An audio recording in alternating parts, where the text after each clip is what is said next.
اہل تمکین کیسے بنتے ہیں، ہم کیسے بنیں گے؟ آپ فرماتے ہیں اہل تحقیق کا کمال کے مقام پر اعلیٰ درجے پر مستقل قیام پذیر ہونے کا نام تمکین ہے۔ پہلا مرحلہ کیا تھا؟ اہل تحقیق۔ آپ یہاں کیا کر رہے ہو؟ میں پڑھ رہا ہوں، تحقیق کے بعد آپ سن رہے ہو، آپ اہل تحقیق ہو گئے۔ اہل تحقیق، اب آپ بہت دھیان سے سنتے اور پڑھتے ہو، جذب کرتے ہو اس کو اپنے اندر، تو پھر کیا ہو گئے؟ باکمال۔ درس میں آ گئے، درس کو بہت دھیان سے سنا تو کیا ہو گئے؟ باکمال۔ اور اب داسا فرماتے ہیں نمبر 3، باکمال ہونے کے بعد مقام کے اعلیٰ درجے پہ آپ فائز ہو گئے۔ جب باکمال ہو گئے تو کیا ہو گئے؟ مقام کے اعلیٰ درجے پر فائز ہو گئے، اور پھر مستقل قیام پذیر رہے، چھٹی نہ کی، اس درجے پہ مستقل قیام پذیر رہنے کا نام اہل تمکین ہے۔ جو اس مرحلوں سے گزر کے ان مرحلوں میں مستقل مزاج ہو گیا، وہ اہل تمکین ہو گیا۔ اہل تمکین کی سمجھ آ گئی؟ سید حجویر فرماتے ہیں اہل تحقیق کا کمال کے مقام پر اعلیٰ درجے پر مستقل قیام پذیر ہونے کا نام تمکین ہے۔ وہ صاحب تمکین ہو جاتا ہے، جو آتا بھی رہتا ہے کسی حلقہ مجلس میں ولی کے، پھر اس میں مقام حاصل کرتا ہے عمل کے ساتھ۔ جیسے آپ لوگ کرتے ہو، مجھے پتا آپ کچھ نہ کچھ کرتے ہو، میں بھی کچھ نہ کچھ کرتا ہوں، جو سن کے جاتے ہو 10% تو عمل کرتے ہی ہو، تو وہ اس پر پھر اس پر اس مقام پہ محنت کرتا ہے، پھر وہ اعلیٰ درجے کا حامل ہو جاتا ہے، پھر مستقل مزاج رہتا ہے کہ 5 وقت نماز شروع کی ہے تو ہمیشہ ہی پڑھتا رہتا ہے، آگے کو جاتا ہے، پیچھے نہیں آتا، وقت سے حال پر جاتا ہے، حال سے مقام پر جاتا ہے، پیچھے نہیں آتا آج 5 تھے کل 4، آج 5 تھے کل 6 ہونی چاہیے۔ مومن کا ہر گزرا ہوا دن آنے والے دن سے کم ہونا چاہیے، آنے والا بہتر ہونا چاہیے۔ اور کیا فرمایا؟ اہل تحقیق کا کمال کے مقام پر اعلیٰ درجے پر مستقل قیام پذیر ہونے کا نام تمکین ہے، اس لیے جس شخص کا تعلق مقام سے، یعنی اس سے پہلے کیا تھا؟ مقام۔ جس شخص کا تعلق مقام سے ہوتا ہے اس کے لیے مقام کو عبور کرنا ممکن ہے، لیکن جو شخص مرتبہ تمکین پر فیض ہو جاتا ہے وہ اسے عبور کر کے آگے نہیں جا سکتا، اس لیے کہ مقام کا تعلق ابتدائی درجے کے ساتھ ہے، یعنی طریقت کی ابتدا کے ساتھ ہوتا ہے، جبکہ تمکین کا تعلق انتہا درجے میں اقامت اختیار کرنے کے ساتھ ہوتا ہے۔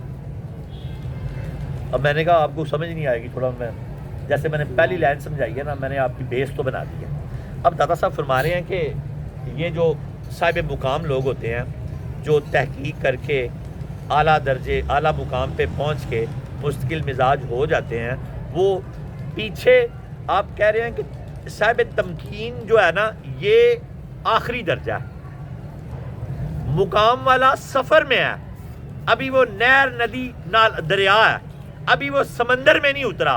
آپ فرماتے ہیں اگر کوئی مقام پر ہے تو وہ سفر میں ہے، کہ وہ سفر طے کر رہا ہے ابھی، یعنی وہ مبدی ہے، یعنی طریقت کی ابتدا کے ساتھ ہوتا ہے، جبکہ تمکین کا تعلق درجے میں اقامت، یعنی جب صاحب تمکین ہو جاتا ہے تو وہ ایک درجے پہ رک جاتا ہے، تو ابتدا سے انتہا تک جایا جا سکتا ہے، لیکن انتہا کے آگے نہیں جایا جا سکتا، تمکین کے آگے کوئی چیز نہیں ہے۔ تورے تال، اس کو یوں شعر سے سمجھیں، تورے تال ملے ندی کے جل میں، جل ملے ساگر میں، ساگر سمندر کو بولتے ہیں، ساگر ملے کون سے جل میں کوئی جانے نہ۔ اللہ کی ذات کہاں جا کے ختم ہوتی ہے اس کی انتہا ہی کوئی نہیں ہے، جیسے سمندر کی انتہا کوئی نہیں ہے۔ آپ واپس آ جائیں، صاحب تمکین آگے نہیں جا سکتا کیونکہ ابتدا سے انتہا تک جایا جا سکتا ہے، لیکن انتہا کے آگے نہیں جایا جا سکتا۔ اس کی وجہ یہ ہے مقامات منزل کے راستے ہیں، یعنی وقت، حال اور مقام یہ راستے تھے، یہ آپ لوگوں نے طے کر لیے، مقامات منزل کے راستے ہیں، اور تمکین اللہ تعالیٰ کی بارگاہ میں ایک جگہ ٹھہر جانے کا نام ہے، اور اللہ تعالیٰ کے مقرب بندے راستے میں عارضی طور پر مقیم ہوتے ہیں، اور منزل پر پہنچ کر وہ اجنبی اور بیگانہ ہو جاتے ہیں، اور ان کا باطن اللہ تعالیٰ کی بارگاہ میں ہوتا ہے، اور حضوری کے مقام میں اسباب اور وسائل کی موجودگی خرابی کا باعث بنتی ہے۔ آپ فرماتے ہیں، اب ان لائنوں کو اس طرح سمجھیں، داتا صاحب فرماتے ہیں جب تک وقت اور حال اور مقام پہ تھا تب تک وہ مسافر تھا، تمکین صاحب تمکین ہو گیا تو وہ سمندر میں اللہ کی ذات میں گم ہو گیا، اب اس کو نہ وقت یاد رہنا چاہیے، نہ حال یاد رہنا چاہیے، نہ مقام یاد رہنا چاہیے۔ اب اس جگہ پر پہنچ کر اگر پیچھے کچھ دیکھے گا تو برباد ہو جائے گا۔ اس کی مثال یوں ہے کہ قرآن نے یوں کہا، ما زاغل بصر وما طغی، جب میرا حبیب، جب میرا محبوب میرے سامنے کھڑا ہو گیا تو بس پھر میرے سوا کچھ رہا ہی نہیں۔ نہ آگ آگے گئی، نہ آنکھ پیچھے گئی، نہ جھپکی، نہ ادھر ادھر دیکھا۔ اب ہم نے اس میں سے کیا لینا ہے؟ ہم تو معراج، ہماری معراج کیا ہے؟ آپ کی معراج کے آپ لوح و قلم تک پہنچے، ہماری معراج کے ہم نبی پاک کے قدمین شریف تک پہنچے۔ اب ہم نے یہاں سے کیا لینا ہے؟ ہم جب نماز میں کھڑے ہو جائیں، صاحب تمکین کی نماز، بس یہ آخری لائنیں ہیں۔ صاحب تمکین کی نماز کیا ہے؟ آپ نے کوئی بھی ایک نماز اس طرح پڑھنی، آج کے بعد اس نماز کو آپ سب صاحب تمکین ہو گئے ہو کسی نہ کسی درجے میں۔ اور ابتدا کہاں سے؟ کہ اللہ کی ذات میں گم ہو گئے ہو۔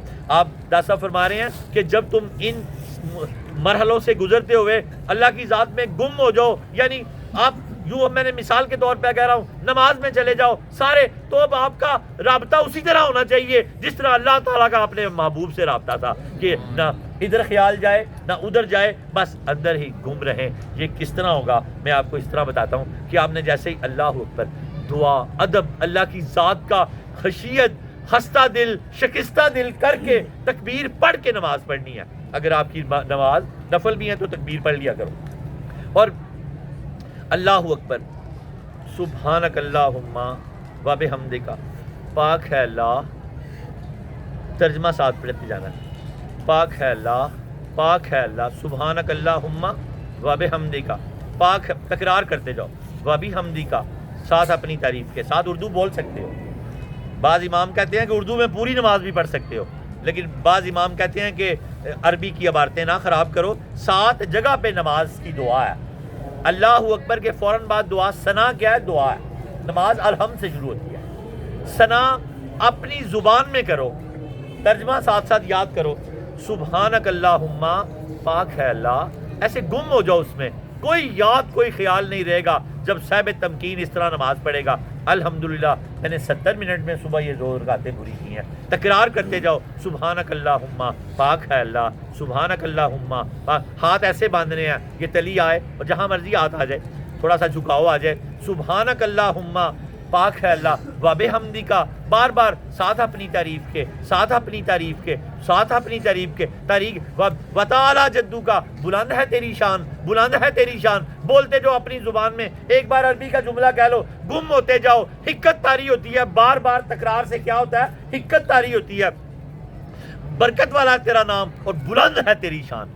اس کے بعد الحمدللہ، تمام نہیں، اللہ کے لیے تمام تعریف، اللہ پہلے لے کے آؤ، آگے پیچھے کیا جا سکتا ہے، اللہ کو، اللہ کے لیے تمام تعریفیں۔ اپنی ذات کو لیس کر دو۔ پہلی 3 آیتوں میں بندہ اپنی ذات کو لیس کرتا ہے، صرف اللہ کو پکارتا ہے جو صاحب تمکین ہے۔ الحمدللہ، اللہ کے لیے تمام تعریفیں، بار بار بار بار تکرار کرتے جاؤ۔ رب العالمین، جو پالنے والا ہے سارے جہانوں کا، تکرار کرتے جاؤ کرتے جاؤ، 100 بار یہ بات کہہ لو۔ اسی طرح الرحمن الرحیم، بڑا مہربان اور ہمیشہ رحم کرنے والا، اس کے ساتھ بہت ساری چیزیں جوڑتے جاؤ۔ یہ صاحب تمکین کی نماز ہے، اردو میں بھی دعا کر سکتے ہو، یہاں سورہ فاتحہ کے بعد بھی دعا کر سکتے ہو۔ نبی صلی اللہ علیہ وسلم نے 7 مقام پر دعا کرنے کا حکم دیا اور فرمایا کہ صوفیہ فرماتے ہیں جب تم نے سلام ہی پھیر دیا، تم حاکم اور حاکم اعلیٰ کے آگے سے ہٹ ہی گئے، تو اب دعا کس چیز؟ اب تو سسٹم ہی ختم ہو گیا، حاضری ختم ہو گئی۔ نماز کے اندر 7 جگہ حدیثوں سے ثابت ہے دعا کرنا۔ 7 جگہ یہ ہیں، اللہ اکبر کے بعد دعا، رکوع میں دعا، 2 قیاموں کے درمیان اتحیاتوں کے، یہ 7 جگہ آپ تلاش کر لیں گے۔ اسی طرح نماز پڑھو تو یہ نماز صاحب تمکین کی ہوگی۔ آپ نماز کو الحمدللہ، اللہ کے لیے تمام تعریفیں، جو بڑا جو تمام جہانوں کا پالنے والا ہے، مجھے بھی تو پال رہا ہے، میرے بچوں کو بھی تو پال رہا ہے، لمبی کہانی چھیڑ دیں۔ اس طرح چلتے جائیں یہ اس طرح کہانی، اس طرح الرحمن الرحیم، الرحمن الرحیم، بڑا مہربان اور ہمیشہ رحم کرنے والا۔ کری جاتا رحم. اور اس طرح یہ تکرار کرتے جاؤ, چلتے جاؤ, ایک جملے کو 100 مرتبہ کہو, نماز کے اندر ہی گم رہو. یہ صاحب تمکین کی نماز ہے. صاحب تمکین سمندر کے اندر چلا گیا, اس کی 2 یا 4 رکعت کم از کم 60 70 80 منٹ میں ہونی چاہیے. یہ ساری نمازیں تو نہیں ایسے پڑھ سکتے, اللہ کرے ساری بھی پڑھ لے, لیکن کوئی ایک نماز ایسے ضرور پڑھو. تو آپ نے تمکین میں سے حصہ لے لیا کہ آپ کے صبح کے 2 فرض جو ہیں وہ آپ کے 60 70 منٹ لے جائیں. پھر اتحیاتوں میں سیدھا تکرار کرتے جاؤ, ایاک نعبد. اب یہ جو آپ نے پہلے کیا نا, وہ آپ نے وہ کیا, کیا کہتے ہیں, اللہ کی تعریف, اپنے آپ کو لیس کیا. پھر ایاک نعبد و ایاک نستعین. ہم نہیں کہنا, ایاک کا مطلب ہے, وہ اردو میں ترجمہ ہے, تیری عبادت کرتے ہیں اور تجھی سے مدد چاہتے ہیں. اسی طرح پھر نماز کو چلاتے جاؤ, کیونکہ میں اس میں لگ گیا تو بہت ٹائم ہو جائے گا. اپنے درس کی طرف آ جائیں. ہم نے داتا صاحب نے ہمیں کیا سمجھایا کہ تم بھی کچھ نہ کچھ لو, وہ یہی تھا جو ہم نے لے لیا کہ ہم آج کے بعد صاحب تمکین ہو جائیں گے. ندی نہر دریا سب سمندر میں گرتے ہیں. جب یہ ندی دریا سمندر نہر میں گر جاتے ہیں تو پھر وہ نماز, پھر وہ صاحب تمکین ہو جاتے ہیں. وقت حال اور مقام سے نکل کے جب اللہ کی ذات میں گم ہو جاتے ہیں تو وہ گھنٹوں لگا دیتے ہیں نماز میں. سبحانک اللہم و بحمدک و تبارک اسمک. پتہ ہی نہیں نہ کینوں کہہ رہے ہیں تو کی کہہ رہے ہیں. ایسا نہیں. آج کیسی نماز پڑھنی ہے کہ ہر لفظ میں گم رہنا ہے اور بار بار تکرار کرنا ہے. سبحانک اللہ کو بھی 15-20 منٹ دے دینے, سورہ فاتحہ کو آدھا گھنٹہ دے دینا.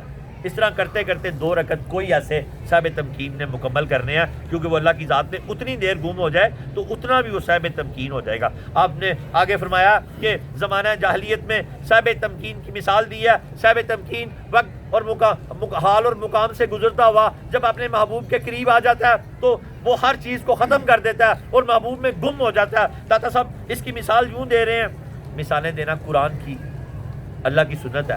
اللہ پاک مچھر کی مثال, مثلا ما بعودۃ فما فوقہا, جب اللہ نے مچھر کی مثال دی تو لوگوں نے کہا کہ اللہ کا بھی کوئی مثالوں سے, کافروں نے, تو اللہ نے کہا کہ میں سمجھانے کے لیے مچھر کی مثال دینے سے بھی گریز نہیں کرتا. یہ اللہ کے ولی, اسی آپ نے یہاں ایک مثال دی ہے کہ جو پرانے وقت کے شعراء تھے نا, جب وہ اپنے حمدود یعنی جس کی تعریف کرتے اس کے لیے اشعار لکھتے اور اس کے دربار میں وہ اشعار لے کے انہوں نے جانے ہوتے تھے, اور وہ جب اشعار لے کے اس دربار میں پہنچ جاتے تو تلوار سے اپنے جانور کی ٹانگیں کاٹ دیتے, یعنی اسے قتل کر دیتے, اور کیونکہ نہ سواری ہوئے گی تو نہ کسی کے پیچھے ہوں گے, اور تلوار بھی توڑ دیتے کہ یہ تلوار اس لیے رکھی تھی کہ جو ہمیں داتا صاحب آنے سے منع کرے گا وہی گردن لاواں گے حاسدین کے لیے, کہ تسی اتھی جمعہ پڑھ لیا کرو, تسی کیڑی دور جاتے ہو, تسی مدینے بھی نہ جایا کرو, اتھی جمعہ پڑھ لیا کرو, مکے بھی نہ. وہ لوگ پھر اس طرح ہی کہ آہستہ آہستہ آپ کو پہلے داتا صاحب سے روکیں گے, پھر وہ خارجی لوگ ہیں, اللہ ان سے بچائے ہمیں, اس کے لیے تلوار رکھی ہوئی, قتل نہیں کرنے کے لیے. وہ مثال کے طور پہ داتا صاحب سمجھا رہے ہیں. آگے آ جائیں. آپ فرماتے ہیں زمانہ جاہلیت میں شعراء کا طریقہ تھا, جب وہ کسی ممدوح یعنی جس کی تعریف کی جائے تعریف کرتے تھے تو کچھ دن گزرنے کے بعد اپنے تعریفی اشعار اسے سناتے تھے. شاعر پہلے اپنے ممدوح کے پاس پہنچتا تھا, اس کے بعد تلوار نکال کر اپنی سواری کے پاؤں کاٹ دیتا تھا, اس کے بعد تلوار کو بھی توڑ دیتا تھا. اس کا مقصد یہ ہوتا تھا, سواری کی ضرورت صرف اس لیے تھی کہ میں اپنے محبوب کے ممدوح کی بارگاہ میں پہنچ سکوں, اور تلوار کی ضرورت اس لیے تھی کہ راستے میں جو حاسد آئیں ان کو اپنے آپ سے دور رکھوں. اب جب کہ میں پہنچ گیا ہوں, مجھے نہ سواری کی ضرورت ہے نہ تلوار کی ضرورت ہے. اب جب میں آپ کے پاس پہنچ چکا ہوں اور سواری کا بھی کوئی کام نہیں ہے, تو جب تیری بارگاہ سے الگ ہونا ہی نہیں تو تلوار کی کیا ضرورت ہے. اور پھر کچھ ہائے یہاں میں رکتا نہ تو اب میں تیری ذات میں گم ہو گیا ہوں. کوئی نوکری شوکری, کوئی بندہ, کوئی سواری, کوئی تلوار نہیں سن روک سکتی ہوتی. میں نہ رہوں تو نہ رہے, ایک دوجے میں کھو جائیں, دور بسا لیں دل کی دنیا جس کو زمانہ لوٹے نہ. اللہ کرے کہ ہم بھی اس دنیا میں کچھ لمحہ ضرور اللہ کو دیا کریں. وہ کیا فرمایا اس شاعر نے, داتا فرماتے ہیں پھر کچھ دن گزرنے کے بعد وہ اپنا کلام سنایا کرتا تھا.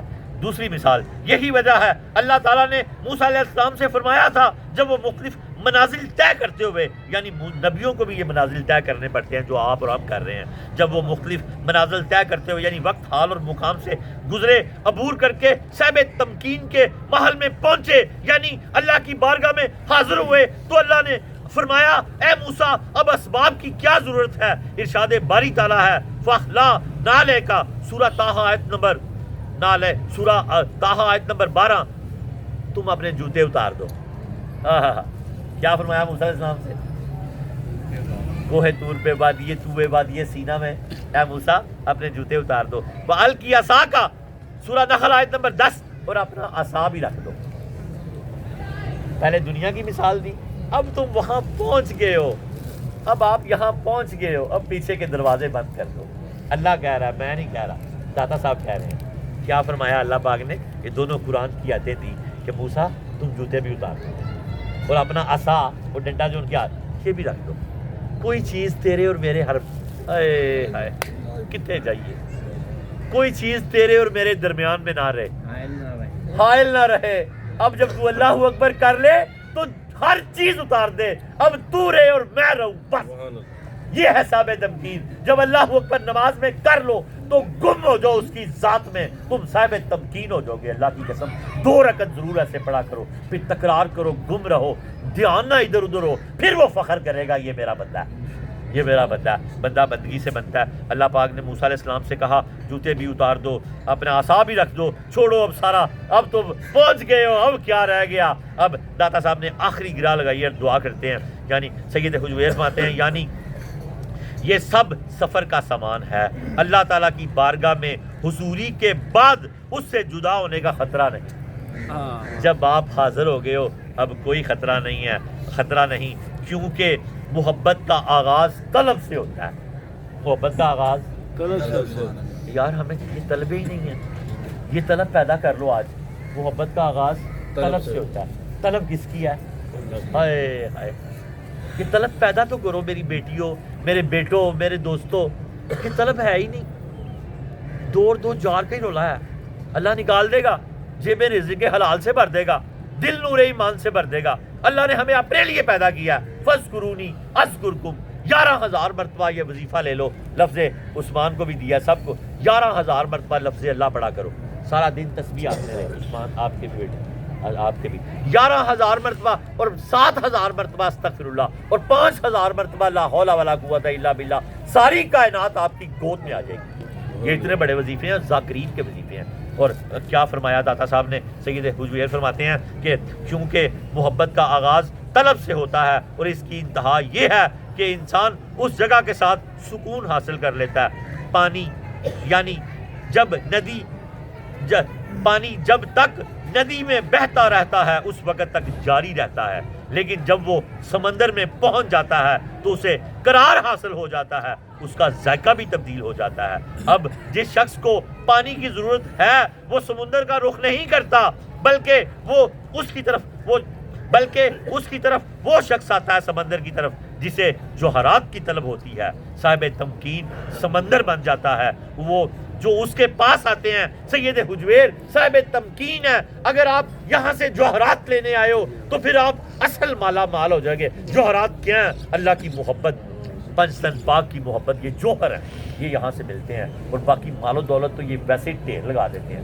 بس ایک عشق کا کیا فرمایا سید حجویر نے کہ جس کو یہ سب رستے ہیں، جس کو جوہرات کی ضرورت ہے وہ صاحب تمکین کے پاس آتا ہے۔ کبھی گفتگو کروں گا رجال الغیب اور صاحب تمکین ہوتے کیا ہیں، یہ اگلی بار کریں گے، اب سمیٹتے ہیں اس کو۔ اور کیا فرمایا کہ اب جس شخص کو پانی کی ضرورت ہوتی ہے وہ سمندر کا رخ نہیں کرتا، پانی ندی نالوں سے لیا جاتا ہے، سمندر کی طرف وہی جاتا ہے، بلکہ اس کی طرف وہ شخص آتا ہے جسے جوہرات کی طلب ہوتی ہے، تاکہ وہ اپنی جان پر کھیل کر جوہرات کو حاصل کر لے اور سر کے بل سمندر میں غوطہ زن ہو کر جوہرات کو نکال سکے یا پھر اپنی جان دے دے۔ آخری لائن کی واخر دعوانا ان الحمدللہ رب العالمین۔ سمندر میں داخل ہو چکے ہوئے، یہ سمندر ہے، اور یا تو موتیوں سے مالا مال ہو جاؤ۔ موتی کیا ہے؟ محبت الہی اور محبت رسول پاک اور محبت، یہ موتیوں سے مالا مال ہو جاؤ۔ جس نے ان کو پا لیا اس نے رب کو پا لیا، اور نہیں تو اپنی جان دے دو، نہیں تو اپنی جان دے دو، نہیں تو اپنی جان دے دو۔ کیا فرمایا سید حجویر نے؟ اس لائن کا پھر مزہ لو، فرمایا جوہرات کی طلب ہوتی ہے تو وہ آتا ہے اپنی جان پر کھیل کر جوہرات کو حاصل کر سکے، سر کے بل سمندر میں غوطہ زن ہو کر جوہر نکال سکے، یا اپنی جان دے دے، دونوں میں ہی کامیاب ہے۔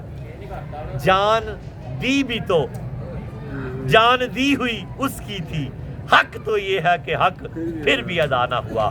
آج کا کنکلوژن سینٹرل آئیڈیا سارے درس کا یہ تھا کہ آج کے بعد ہم صاحب تمکین میں سے کچھ نہ کچھ حصہ ضرور لیں گے. وہ اس طرح نماز پڑھ کے جیسے میں نے آپ کو بتائی ہے کہ ہم وقت حال اور مقام سے گزرتے ہوئے صاحب تمکین ہو گئے. صاحب تمکین وہ ہے کہ جب رب کی ذات میں اللہ اکبر کر لے گم ہو جائے تو پھر کائنات کی کسی چیز کا اس کو خیال نہ رہے. سید حجویر فرماتے ہیں اگر اس کو کسی چیز کا خیال آ گیا نماز میں تو وہ اس کے لیے حجاب کا باعث ہو سکتی ہے. کیا ہو سکتی ہے؟ اس کے لیے وہ حجاب کا باعث ہو سکتی ہے. اس وقت کسی چیز کا خیال نہ آنے دے کیونکہ وہ اللہ کی ذات میں اس وقت گم ہے. اور اگر وہ اللہ کی ذات میں گم نہیں ہے تو پھر وہ صاحب تمکین نہیں ہے. اگر وہ اللہ کی ذات میں گم ہے, کسی چیز کا خیال اس کو نہیں آ رہا, نہ وہ آنکھ جھپک رہا ہے جیسے میں نے مثال دی ہے, تو وہ پھر سمجھے صاحب تمکین ہے. اے مولا ہمیں صاحب تمکین میں سے کچھ حصہ عطا فرما.